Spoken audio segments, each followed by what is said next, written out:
अस्सलामुअलैकुम दोस्तों, आज के इस वीडियो में मैं बात करने वाला हूं इफ़ स्टेटमेंट के बारे में कि इफ़ स्टेटमेंट क्या है और सी लैंग्वेज के अंदर जब हम प्रोग्राम बनाते हैं तो इफ़ स्टेटमेंट का क्या इस्तेमाल होता है। तो बगैर टाइम ज़ाया किए चलिए शुरू करते हैं।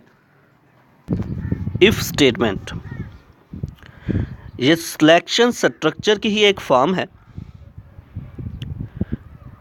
तो जब हम प्रोग्राम बनाते हैं तो प्रोग्राम जब बनाया जाता है तो इस स्टेटमेंट का उस वक्त इस्तेमाल किया जाता है जब कोई दो स्टेटमेंट में से किसी एक स्टेटमेंट को सिलेक्ट करना होता है।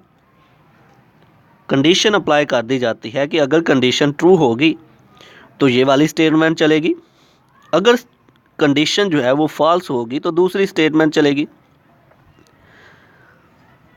तो इसका मतलब ये हुआ कि इफ़ स्टेटमेंट जो है ये एक डिसीजन मेकिंग स्टेटमेंट है। मतलब ये कि ये स्टेटमेंट डिसाइड करती है कि कौन सी इंस्ट्रक्शन को पहले रन करना है और कौन सी इंस्ट्रक्शन को बाद में। अगर हम सिंपल इफ़ स्टेटमेंट की बात करें तो उसमें कंडीशन लगाई जाती है और एक स्टेटमेंट,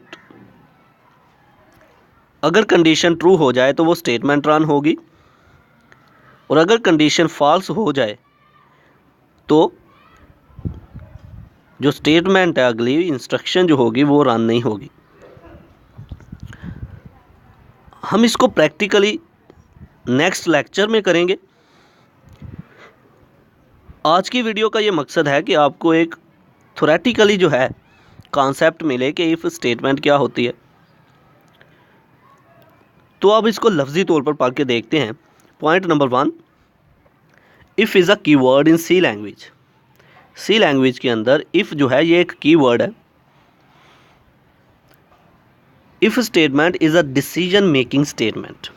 इफ़ स्टेटमेंट को हम डिसीजन मेकिंग स्टेटमेंट कहेंगे क्योंकि इस स्टेटमेंट से प्रोग्राम के अंदर हम कंडीशन अप्लाई करते हैं और देखते हैं कि कौन सी कंडीशन को पहले रन होना है। अगर हम प्रैक्टिकली एग्जांपल दें तो हम कह सकते हैं कि हम दुकान पर गए और वहाँ हमने 3 शर्ट्स में से एक शर्ट को पसंद करना था। तो दुकानदार ने हमारे सामने 3 शर्ट्स रख दी, उनमें से हमने किसी एक को पसंद किया और उसको लेके चले गए। मतलब ये दुकानदार ने हमारे सामने कंडीशन रखी थी कि इन तीनों में से किसी एक को आप सेलेक्ट कर सकते हो।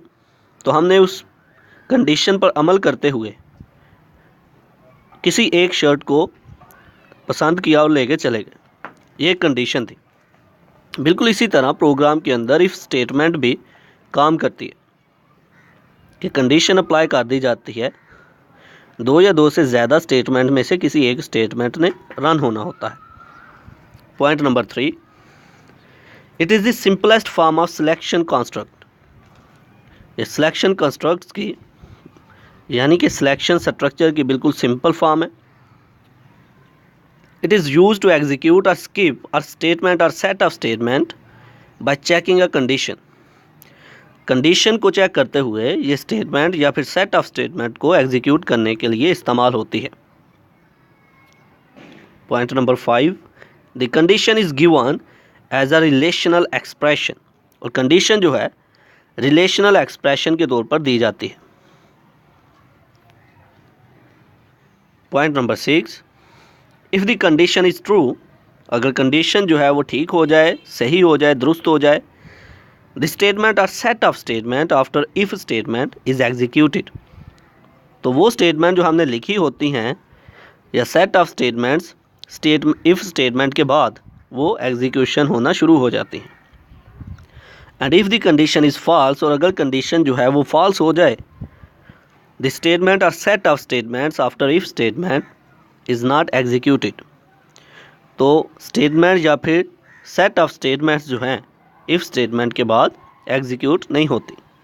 अगर हम सिंटैक्स की बात करें, इफ़ कंडीशन एंड स्टेटमेंट के एक इफ़ स्टेटमेंट का इस्तेमाल किया, कंडीशन अप्लाई कर दी और साथ नीचे हमने इंस्ट्रक्शन स्टेटमेंट्स लिखना शुरू कर दी। तो अगर कंडीशन ट्रू होगी तो तभी स्टेटमेंट चलेगी, अगर कंडीशन फॉल्स होगी तो स्टेटमेंट नहीं चलेगी। इसके अगर फ़्लो चार्ट को देखा जाए तो इसका फ्लो चार्ट कुछ इस तरह से होगा कि कंडीशन अप्लाई कर दी गई है, अगर ये ट्रू होगी तो तभी स्टेटमेंट चलेगी, अगर ये फॉल्स हुई तो एग्ज़िट पॉइंट पे आ जाएगी। तो ये था आज का हमारा लेक्चर जिसमें हमने बात की इफ़ स्टेटमेंट के बारे में। तो आने वाली वीडियो में इसको प्रैक्टिकली करके देखेंगे कि इफ़ स्टेटमेंट का असल में मकसद क्या है प्रोग्राम के अंदर, ताकि आपके कॉन्सेप्ट जो है वो क्लियर हों। आई होप कि आपको मेरी ये वीडियो पसंद आई होगी। Like this video, share this video and comment below this video if you have any question. Thanks for watching. Subscribe focus group. अल्लाह हाफिज़।